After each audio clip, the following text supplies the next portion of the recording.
श्रीमद् भगवत गीता अध्याय नंबर 5।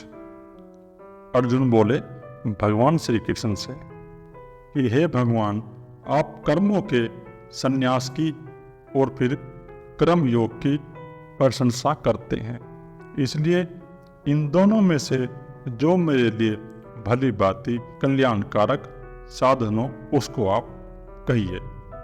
कि भगवान, कभी तो आप कहते हो कि कर्मयोग श्रेष्ठ है और कभी कहते हो कि संन्यास मार्ग ठीक है, तो इन दोनों में से जौन सा सही मार्ग हो और मेरे लिए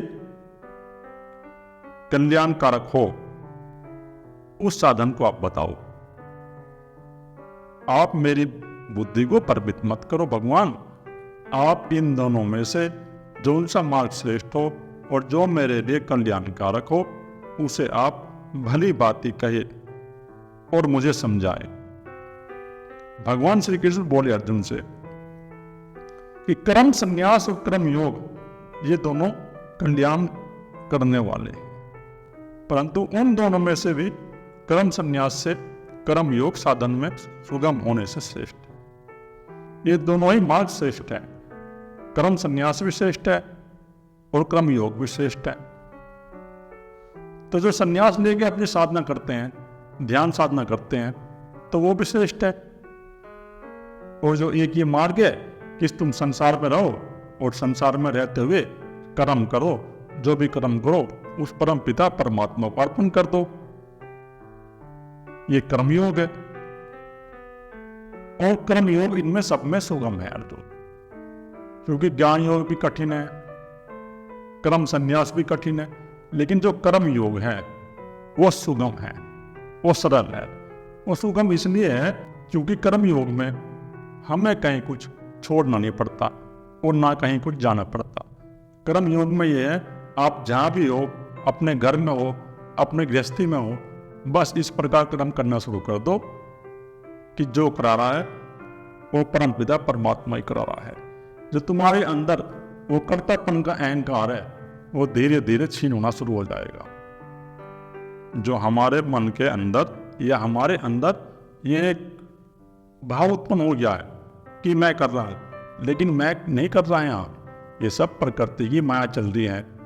माया की जो 3 गुण की तरंगे हैं वे कार्य करा रही है मनुष्य से, लेकिन मनुष्य अहंकार करके बैठ गया कि मैं कर रहा हूं, वो कर्म कर ही नहीं रहा। तो अर्जुन, तुम इस अहंकार को हटा दो जो तुमने मान लिया अहंकार करके कि मैं कर रहा हूं और मैं अपने पितामहों का वध करूंगा और मैं युद्ध कर रहा हूं और मैं युद्ध में भाग ले रहा हूं। आप कुछ नहीं कर रहे अर्जुन। आप इस प्रकार कर्म योग को ग्रहण करो, जो कर्म योग जो श्रेष्ठ है और जो श्रेष्ठ मनुष्य के लिए उपयोगी है, और इस प्रकार कर्म करो।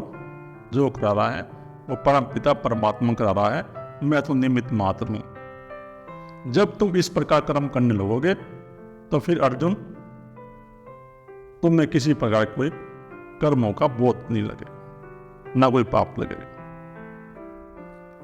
तो अर्जुन, तुम अपने मन बुद्धि को स्थिर करो और स्थिर करके कर्म योग को ग्रहण करो। हे अर्जुन, जो पुरुष न तो किसी से द्वेष करता है और न किसी की आकांक्षा करता है, तो अर्जुन, जिस पुरुष के अंदर न तो किसी द्वेष चलता है, उसके मन के अंदर द्वेष चलने की बात हो रही है यहाँ। जो कोई मनुष्य ऐसा है जो किसी को देख कर द्वेष नहीं करता, किसी से ईर्ष्या नहीं करता और न ही किसी से कोई आकांक्षा करता कि मुझे इससे धन मिल जाए या सुख की प्राप्ति हो जाए। तो जो मनुष्य ऐसा ना अर्जुन, जो ना तो किसी द्वेष करेगा, उसके मन के अंदर ये राग द्वेष नहीं चलेंगे। ये जो हमारे मन के अंदर राग और द्वेष चलते रहते हैं, जो हमें अच्छा लगता है हमारे मन को तो हमारा मन कल्पना शुरू कर देता है। जो बुरा लगता है फिर हमारा मन बुरा लगने की कल्पना शुरू कर देता है। तो ये राग द्वेष हमारे मन के अंदर चलते हैं। जैसे प्रत्येक मनुष्य है वो किसी न किसी से आकांक्षा करे हुए बैठा है। बच्चे हैं वो अपने माँ बाप से आकांक्षा करे हुए बैठे हैं कि पापा रिटायर होंगे और रिटायर होकर पापा को फंड मिलेगा और फंड के पैसे से मैं प्लॉट ले लूँगा, तो वो आकांक्षा करे हुए बैठा है। और माँ बाप अपने बच्चों से आकांक्षा करे बैठते हैं कि बच्चा जवान हो जाएगा तो मेरी सेवा करेगा, और स्त्री पुरुष एक दूसरे से आकांक्षा करते हैं कि मुझे इनसे सुख मिलेगा। तो ये सब आकांक्षा करने वाले मनुष्य हैं। लेकिन जिसने उस परम तत्व का अनुभव कर लिया है, और जो कर्म योगी है, जो ज्ञान योगी है, वह किसी से आकांक्षा नहीं करता, वह अपनी मस्ती में मस्त है, और ना वह किसी से द्वेष करता, उसके अंदर ये राग द्वेष नहीं चलते, और ना ही वह किसी से ये इच्छा करता कि मुझे इससे धन प्राप्ति हो जाए। जो साधु संत ऐसे हैं जो तुमसे धन की प्राप्ति चाहते हैं और तुमसे धन मांगते हैं, तो वो साधु नहीं है, वो संसारी है। वह कर्म योगी सदा सन्यासी समझने योग्य है। और जो इस प्रकार का कर्म योगी है, जो जगत में रहते हुए इस प्रकार कर्म कर रहा है, ना किसी से वह द्वेष कर रहा है और ना किसी से आकांक्षा कर रहा है, जो भी कर रहा है वो उसे परम तत्व परमात्मा को अर्पण कर रहा है, तो वह मनुष्य अर्जुन सन्यासी ही समझने योग्य है। उसको तुम सन्यासी समझो, क्योंकि राग और द्वेष द्वंद्वों से रहित पुरुष सुख पूर्वक संसार बंधन से मुक्त हो जाता है। और अर्जुन, जिसके मन के अंदर ये राग द्वेष नहीं चलते और जो इन राग द्वेष से छूट गया है, तो वह सुख पूर्वक संसार बंधन से मुक्त हो जाता है। फिर उसका जो अहंकार है ना, ये जो अहंकार हमारा निम्न शरीरों पर प्रकट हो रहा है, यही तो हमें बंधन में डाले हुए है। ये जो हमारा अहंकार है, ये अहंकार नहीं मरता। शरीर मर जाता है, मन मर जाता है, लेकिन ये अहंकार नहीं मरता। ये अहंकार फिर नए जन्म में प्रवेश हो जाता है। तो भगवान ये कह रहे हैं कि अर्जुन, जिसके मन के अंदर से ये द्वंद्व समाप्त हो गए हैं, तो फिर उसको कोई संसार बंधन प्राप्त नहीं होता और वह सुखपूर्वक मुक्त हो जाता है। उपयुक्त संन्यास और कर्म योग को मूर्ख लोग पृथक पृथक फल देने वाले कहते हैं। और जो मूर्ख मनुष्य है ना अर्जुन, जो अध्यात्म के बारे में कुछ नहीं जानते, जिन्होंने सिर्फ किताब पढ़ ली है और किताब पढ़ के ज्ञान बांट रहे हैं, वो इस मार्ग पर चले तो है नहीं, उन्होंने कोई अनुभव तो किया नहीं। जो ऐसे मनुष्य हैं, तो वो ये कहते हैं कि संन्यास अलग है और कर्म योग अलग है, और ये दोनों ही अलग अलग फल प्रदान करते हैं। जो मूर्ख मनुष्य है वो इस प्रकार कहते हैं, वो इन दोनों को अलग देखता है। लेकिन ये दोनों एक ही है अर्जुन, क्योंकि इन दोनों के मार्ग पर चलने से हमें एक ही फल प्राप्त होगा। अगर हम कर्म मार्ग पर चलेंगे तो भी धीरे धीरे हमारा अहंकार नष्ट हो जाएगा, और अगर हम संन्यास मार्ग पर चलेंगे तो भी ये धीरे धीरे हमारा अहंकार नष्ट हो जाएगा। तो जो मूर्ख मनुष्य है वे इनमें भेद देखते हैं अर्जुन, और जो विवेकमान मनुष्य हैं, जो ज्ञानी मनुष्य है, वो इन दोनों में एक ही सम्यक प्रकार से स्थित पुरुष दोनों के फल रूप परमात्मा को प्राप्त होता है। तो वो इन दोनों को एक ही देखते हैं, जो विवेकमान मनुष्य। और जो इस मार्ग पर चलता है, चाहे वो संन्यास मार्ग पर चल रहा है, चाहे वो कर्म मार्ग पर चलता है, तो अंत में दोनों को उस परम पिता परमात्मा की प्राप्ति हो जाती है, क्योंकि दोनों ने अपना अहंकार नष्ट कर दिया और अपना अहंकार नष्ट करके उस परम पिता परमात्मा को प्रकट कर लिया कि अर्जुन, या तो तुम कर्म मार्ग अपना लो, अब तो तुम्हारे लिए जो मार्ग है ना, एक कर्म श्रेष्ठ है। संन्यास तो तुम अब ज्ञान नहीं कर सकते, लेकिन तुम कर्म मार्ग को अपनाओ, और जो कर रहे हो वो इस प्रकार उस परम पिता परमात्मा को अर्पण कर दो कि जो परमात्मा तुम कराओगे मैं वो ही करूंगा। अगर आप युद्ध कराओगे तो मैं युद्ध करने के लिए तैयार हूं। तो इन दोनों मार्ग पर जो मनुष्य चलता है वो अंत में उस परम पिता परमात्मा को प्राप्त हो जाता है। वो अपना अहंकार नष्ट कर देता है, और जब उसका अहंकार नष्ट हो जाएगा तो वो उसका जीवात्मा उस परम पिता परमात्मा में विलीन हो जाएगा, फिर उसका कोई दोबारा जन्म नहीं होगा। ज्ञान योगियों द्वारा जो परम धाम प्राप्त किया जाता है, जो ज्ञान के मार्ग में लगे हुए हैं, ध्यान साधना करने में लगे हुए हैं, तो उनके द्वारा जो ये परम धाम प्राप्त किया जाता है, तो उनके द्वारा जो ये परम धाम प्राप्त किया जाता है, वो परम पिता परमात्मा का धाम प्राप्त करते हैं, जो ज्ञान योगी है। और कर्म योग के द्वारा भी वही प्राप्त किया जाता है। तो मार्ग दोनों एक ही है अर्जुन। जो ज्ञान योगी हैं वे भी अपने अहंकार को नष्ट कर देते हैं और अपने अहंकार को नष्ट करके, अहम भाव को नष्ट करके उस परम पिता परमात्मा में विलीन हो जाते हैं। और जो कर्म योगी है, जो कर्म के मार्ग पर चल रहे हैं अर्जुन, वह भी इस परम पिता परमात्मा को प्राप्त होते हैं। और जो इस परम पिता परमात्मा को प्राप्त हो जाते हैं तो वह अंत में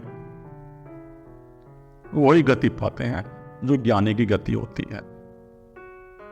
इस शरीर में रहते हुए इस अहंकार को नष्ट कर दिया, चाहे वो कर्म मार्ग से किया हो, चाहे वो ज्ञान मार्ग से किया हो, चाहे वो भक्ति मार्ग से किया हो, चाहे हमने किसी भी मार्ग से अपने अहंकार को नष्ट किया हो, लेकिन हमारी सबकी गति एक ही होगी। जब तक हमारा शरीर रहेगा ठीक है, लेकिन शरीर मर गया तो बात खत्म होगी। जिसका जीते जी ये अहंकार उस परमपिता परमात्मा विलीन हो गया तो उसका फिर शरीर रहे या मरे कोई फर्क नहीं पड़ता। जब तक रहेगा ठीक है, जब मर जाएगा तो वो अहंकार तो उसका है ही नहीं, तो अहंकार तो नए जन्म में प्रकट नहीं होगा।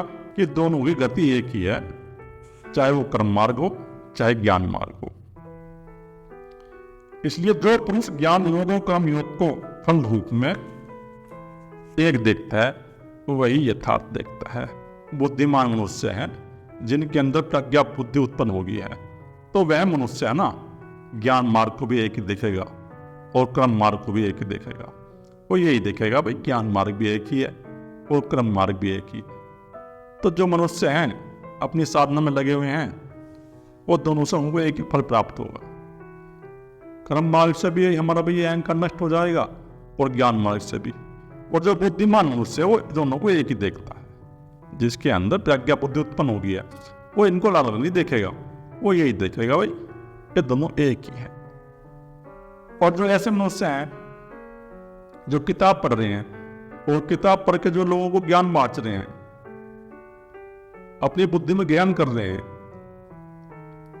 और लोगों का बेवकूफ बना रहे हैं, तो इनको अलग देखते हैं। वो कर्म मार्ग को अलग देखेंगे, ज्ञान मार्ग को अलग देखेंगे, क्योंकि उन्होंने ध्यान साधना नहीं की और ना ही वे कर्म मार्ग पर चले और ना ही वे अध्यात्म मार्ग पर चले। उन्होंने अपना जीवन नष्ट कर लिया। वे सिर्फ लोगों का मूर्ख तो बना ही रहे हैं, लेकिन उनका खुद का ही मूर्ख बन गया, उनका खुद का जीवन भी नष्ट हो गया। परंतु हे अर्जुन, कर्म योग के बिना संन्यास अर्थात मन, इंद्रिय और शरीर द्वारा होने वाले संपूर्ण कर्मों में कर्तापन का त्याग प्राप्त होना कठिन है। और भगवत प्राप्ति स्वरूप को मनन करने वाला कर्म योगी पर ब्रह्मा परमात्मा को शीघ्र ही प्राप्त हो जाता है।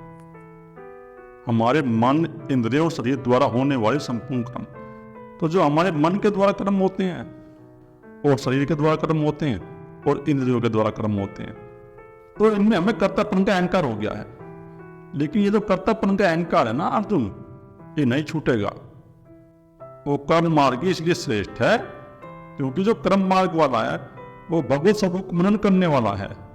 वो मनन करेगा, वो अपने अंदर मनन करेगा, कर्म भी करेगा। वही भगवान यही बात कर रहे हैं कि वो संसार में रहेगा और संसार में रहते हुए ध्यान साधना भी करेगा और मनन करेगा। वो इस प्रकार मनन करेगा, अपना स्वाध्याय करेगा, अपना स्वयं का अध्ययन करेगा और अध्ययन करके देखता रहेगा कि नित्य क्या है और अनित्य क्या है। संसार की वस्तु के प्रति उसकी फिर पकड़ नहीं बनेगी और वो मनन करेगा कि काम, क्रोध, लोभ, ईर्ष्या, द्वेष कितने नष्ट हुए हैं या नष्ट नहीं हो रहे। तो वो अपने मन को वर्तमान में स्थिर करके कर्म करेगा। जब वह एक होश पूर्वक विचार करेगा और मन को वर्तमान में रख के कर्म करेगा तो वो कर्म योगी है। और संसार में रह के भी कर सकते हो तुम, कोई इतनी बड़ी बात नहीं है कि संसार छोड़ के जो है आश्रम में बैठने की जरूरत नहीं है। आप संसार में रह के भी कर सकते हो साधना, और कर रहे हैं। बहुत से मनुष्य ऐसे हुए हैं जो संसार में रहते रहते उसका अनुभव कर लिया, जिन्होंने कबीरदास जी हुए, रैदास जी हुए, तो बहुत सन्यासी ऐसे हुए हैं जिन्होंने संसार में रहते रहते ही अपना कर्म करते रहे। वो कबीरदास जी अपना जुलाई का काम करते रहे, रैदास जी भी अपना कर्म करते रहे, और कर्म करते करते उस परम पिता परमात्मा को प्राप्त कर लिया, उसका अनुभव कर लिया। और लेकिन उन्होंने कोई संन्यास तो लिया नहीं, वो तो संसार में रहे और संसार में रहते हुए अपना कर्म भी करते रहे। तो इस प्रकार अर्जुन जो कर्म मार्गीय श्रेष्ठता से परम पिता परमात्मा को प्राप्त करते हैं। वो कर्म योगी के लिए एक ये भी बात है कि कर्म योगी को जो अकेलापन नहीं सताएगा। जो संन्यास मार्ग का जो पथिक है ना, अगर उसने अपनी मणिपुर चक्र की ग्रंथि का भेदन नहीं किया, अगर वो अकेला रहना शुरू कर देगा तो उसके ऊपर मणि अटैक कर देगा, विचारों का अटैक कर देगा। और उसकी संभावना है, अगर वो अकेला रह रहा है और अगर उसको सदगुरु का सहारा नहीं है, तो उसकी संभावना है कि वो भ्रष्ट हो जाएगा। 90% जो है ना, ऐसे साधक भ्रष्ट हो जाते हैं जो बिना सदगुरु के साथ में करते हैं और अकेले रहते हैं और सोचते हैं कि हम अकेले रह के किताब पढ़ के या किसी के प्रवचन सुन के हम उस परम पिता परमात्मा को प्राप्त कर लेंगे, लेकिन नहीं कर पाते, वो भ्रष्ट हो गए सब। मैंने ऐसे सन्यासी बहुत देखे, ऐसे साधक बहुत देखे जो अपने घर में रहते थे और घर में रह के सोचते थे कि हम उस परम पिता परमात्मा को प्राप्त कर लेंगे किताब पढ़ के। सबका पतन हो गया उनका, किसी को मनोरोग हो गया, किसी को सिजोफ्रेनिया हो गया, कोई पागलपन की बीमारी से ग्रसित हो गया। बहुत है साधु ऐसे, बहुत ऐसे मैं मनुष्य से मिला हूं और साधु से मिला हूं। तो ये कह रहा है कि भगवान कि कर्म तुम करते रहोगे, अगर कर्म करते करते उस परम पिता परमात्मा के मार्ग पर चलोगे तो वो श्रेष्ठ है, उसमें कोई किसी पर कोई दिक्कत नहीं होगी। एक तो उसको अकेलापन नहीं खाएगा भाई, जब तक हमारी मणिपुर चक्र का वेदन नहीं होगा, ये अकेलापन खाएगा। अगर उस ग्रंथि का वेदन हो गया, हमने अगर हृदय चक्र में प्रवेश कर लिया और फिर हम अकेले भी जाएंगे तो कोई दिक्कत नहीं होनी, कोई परेशानी नहीं होगी। लेकिन इस ग्रंथि का भेदन करना बहुत कठिन कार्य है। ये नाच नचाएगी और ये पागल कर देती है। ये जो मणिपुर चक्र ग्रंथि है ना, ये पागल करती है।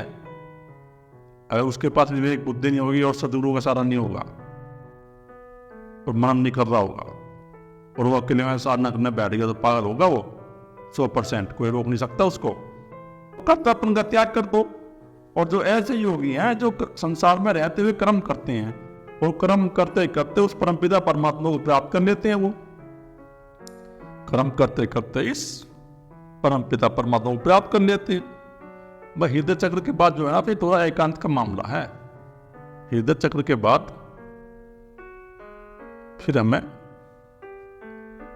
एकांत में थोड़ा रहना पड़ेगा, ध्यान साधना का टाइम बढ़ाना पड़ेगा, 8 से 10 घंटे करना पड़ेगा, जब खुलेंगे आगे की ग्रंथि, नहीं तो नहीं खुलेंगे। और जो कर्म योगी है वो मनन करने वाला है, वो उस परम पिता परमात्मा को शीघ्रता से जल्दी प्राप्त कर लेगा। वो संन्यास वाला मार्ग गया है, तो संन्यास वाला तो कठिन मार्ग है, ज्ञान मार्ग। पहले वे आश्रम में रहते थे, 20-20 साल जो ऐसे निकल जाते थे, समय लगता था उसमें। लेकिन जो कर्म मार्ग है ना, वो श्रेष्ठ है। अंदर तुम संसार में रह रहे हो, अपनी नौकरी कर रहे हो या बिजनेस कर रहे हो, कुछ भी काम कर रहे हो, तो अपने मन के अंदर एक भावना उत्पन्न कर लो कि जो करा रहा है परमपिता परमात्मा करा रहा है, मैं तो निमित्त मात्र हूँ। ये भाव अपने अंदर रखो 24 घंटे। जब भी तुम काम उतरो तो तुम्हारे अंदर ये भाव होना चाहिए, और धीरे धीरे भाव गहरा हो जाएगा। फिर एक समय ऐसा आएगा 10 साल बाद या 15 साल बाद, तुम्हारा धीरे धीरे अहंकार नष्ट हो जाएगा, तुम्हारी ग्रंथि टूट जाएंगी जब तुम इस प्रकार अपने अंदर मनन करने लगोगे और स्वयं का अध्ययन करते रहो। स्वयं का अध्ययन करते रहो तो धीरे धीरे ग्रंथि टूट जाएगी, और टूट जाएगी तो तुम्हारा अहंकार नष्ट हो जाएगा।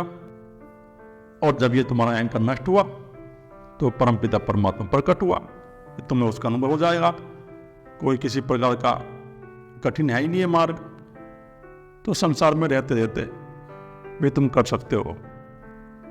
हमारे गुरुदेव जी कहते थे, स्वामी विश्वनाथ जी, कि तुम संसार में रहो और संसार में रह के इस प्रकार कर्म करो, अपने मन को वर्तमान में रखने का प्रयास करो बार बार।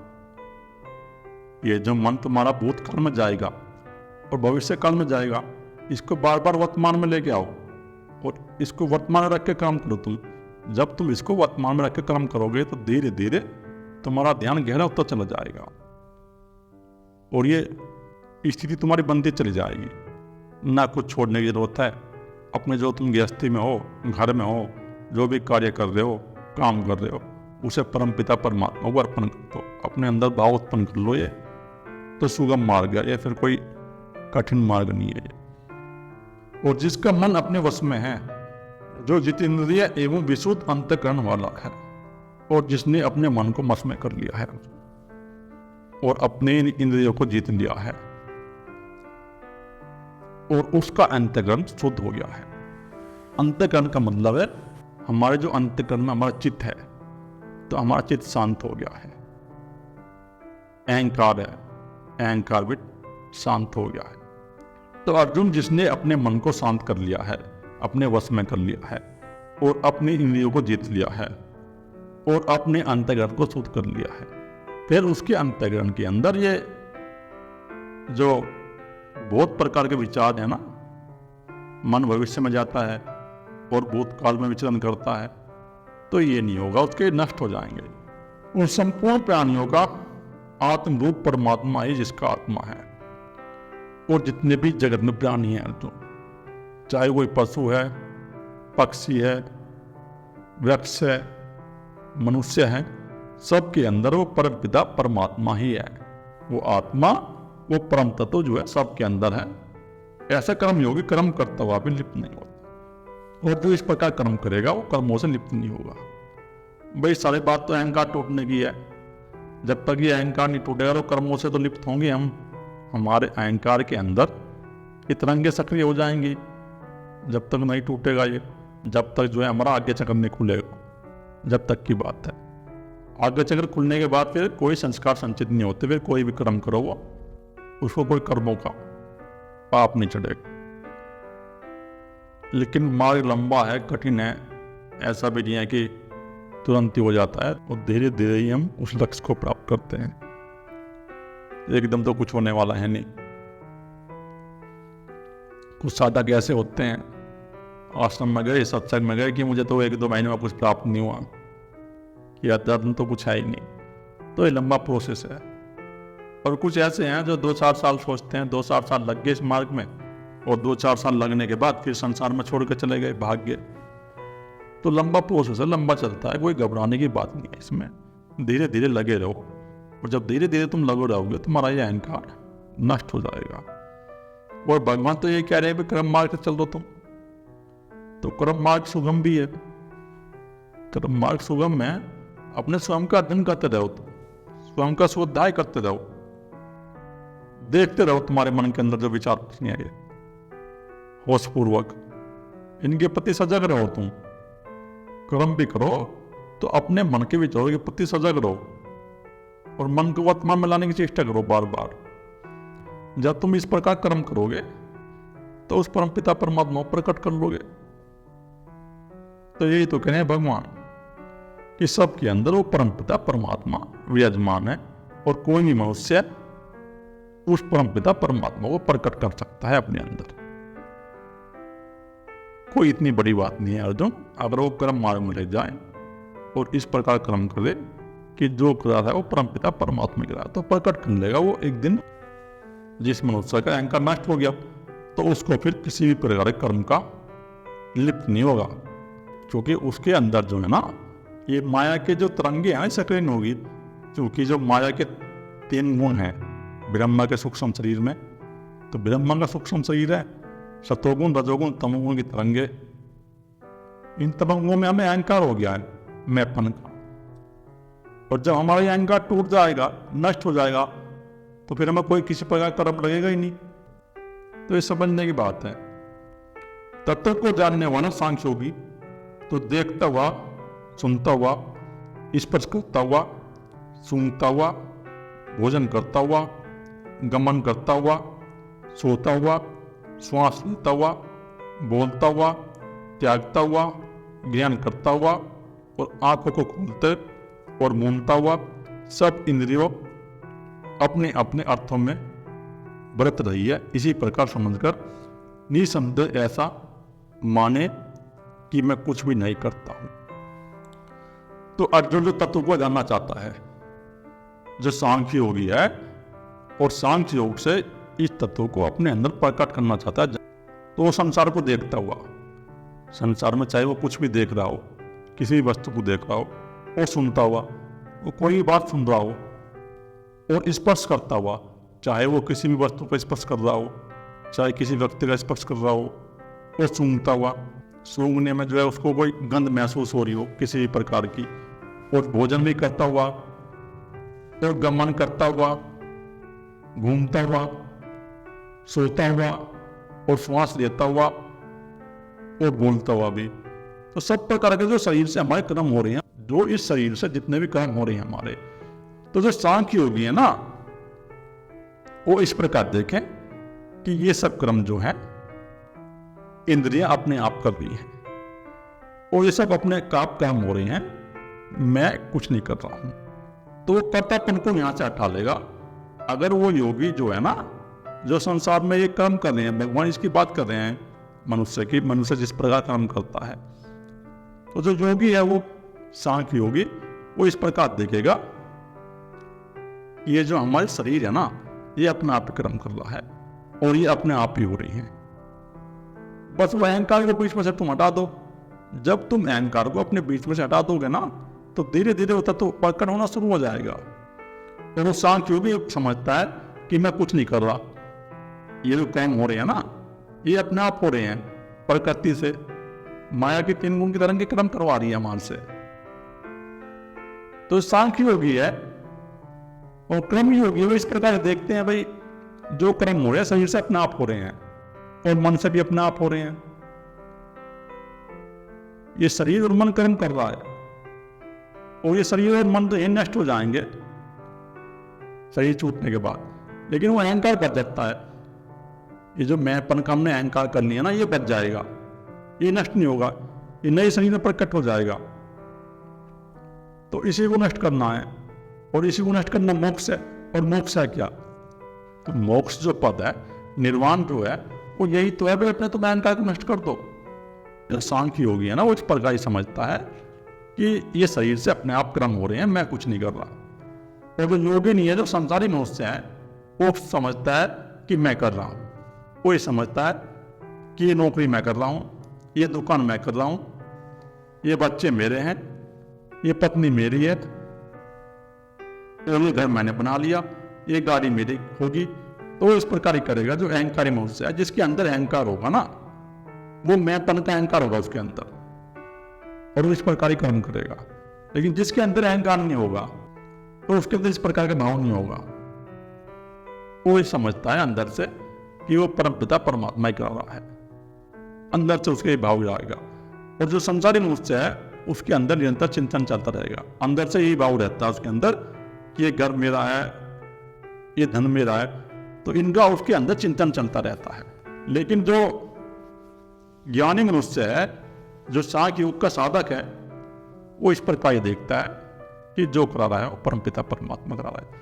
तो वो सेवा भी करता है अगर, तो सेवा भी वो इसी प्रकार करता है कि भाई मैं तो निमित्त मात्र हूं और शरीर से सेवा अपने आप हो रही है, उस परमपिता परमात्मा के मार्ग में समर्पण कर देता है वो। तो अर्जुन, तुम इस प्रकार समझो कि ये शरीर से अपने आप कर्म हो रहे हैं। तुम्हारे मन के अंदर जो ये कर्तापन का अहंकार उत्पन्न हो गया है कि मैं कर रहा हूं, इस कर्तापन के अहंकार को हटा दो और कुछ करना ही नहीं है बस। और इस प्रकार काम करो जो योगी करते हैं। तुम अपने अंदर विवेक बुद्धि प्रकट करो, और विवेक बुद्धि प्रकट करके इस बार एक बार देख लो कि ये काम जो स्वयं हो रहे हैं, पर ये बहुत बड़ा मैटर है। ये भगवान बता ही रहे हैं, चक्रों का भेदन का मामला है, बिना चक्रों के भेदन के कुछ नहीं होता इसमें। हाँ ठीक है, जब तक सदगुरु है, जब तक वो काम कर रही है वाइब्रेशन अर्जुन के पास, लेकिन वे वाइब्रेशन जाते ही फिर अर्जुन ऐसा हो जाएगा। ये ग्रंथियां टूटनी बहुत मुश्किल है, ऐसे ही टूटती ग्रंथि है। जो पुरुष सब कर्मों को परमात्मा में अर्पण करके और आसक्ति को त्याग कर कर्म करता है, और जो पुरुष ऐसा है अर्जुन, जो अपने सब कर्मों को परमात्मा में अर्पण कर देता है, वो कुछ भी कर्म कर रहा है, चाहे वो सेवा कर रहा है, चाहे वो संसारिक कर्म कर रहा है, चाहे वो खेती का काम कर रहा है, चाहे दुकान काम कर रहा है, चाहे कोई नौकरी कर रहा है, जैसा भी कर्म कर रहा है वो मनुष्य, वो उस कर्म को अपने परमात्मा को अर्पण कर देगा। और जो मनुष्य उस कर्म को अपने परमात्मा को अर्पण कर देगा, उसके अंदर की भाव होना चाहिए, बार बार से नहीं करने चाहिए। तो बार बार से तो पाखंड फैल रहा है, बार बार से तो मनुष्य कह रहा है कि जो करा रहा है अपना पिता परमात्मा करा रहा है और उसी की कृपा से, लेकिन अंदर का बाप रहा है ये। बाहर से तुम कह लो कि मैं कर रहा हूं, बाहर का कोई मामला नहीं है। बाहर से तुम क्या हो कि मेरी गाड़ी है, मेरा बंगला है, कोई दिक्कत नहीं है, लेकिन अंदर से नहीं होना चाहिए भाव। ये अंदर की बात हो रही है। भगवान ये कह रहे हैं कि अंदर नहीं होना चाहिए भाव, अंदर ये भाव होना चाहिए कि जो करा रहा है वो परम पिता परमात्मा करा रहा है। और जब तुम्हारे अंदर ये भाव उत्पन्न होगा, सब कर्म करो तुम और सब काम करके उस परमात्मा को अर्पण कर दो, तो तुम्हारी आसक्ति का त्याग हो जाएगा। फिर तुम्हारे अंदर ये जो आसक्ति है ना, ये संसार के प्रति बनी हुई आसक्ति, ये पकड़ बनी हुई है संसार के प्रति, तो तुम्हारी ये पकड़ छूट जाएगी। फिर तुम्हारी ये संसार के प्रति पकड़ छूट जाएगी। भगवान यही तो कह रहे हैं, तुम्हारी आसक्ति नष्ट हो जाएगी। जब तुम्हारे मन के अंदर आसक्ति होगी है और तुम संसार को पकड़ के बैठ गए कि ये संसार मेरा है, ये धन मेरा है, ये मकान मेरा है, ये पत्नी मेरी है, और तुम्हारे अंदर निरंतर 24 घंटे चिंतन चल रहे हैं धन के और काम के। मैं तो पहले ही कह रहा हूँ कि भारत के आदमी का प्राण जो है 2 चक्रों पे हो गया, एक मूलाधार चक्र पे और स्वादिष्ठान चक्र पे हो गया। तो मूलाधार चक्र का स्वभाव है निरंतर काम का चिंतन, और दूसरे चक्र का स्वभाव है निरंतर धन का चिंतन। तो ये 2 प्रकार के चिंतन आज मनुष्य के अंदर आएंगे, और 2 प्रकार के चिंतनों से ही मनुष्य अपनी ऊर्जा को बैलेंस में लेकर नहीं आ रहा, वो यहीं अटक गया।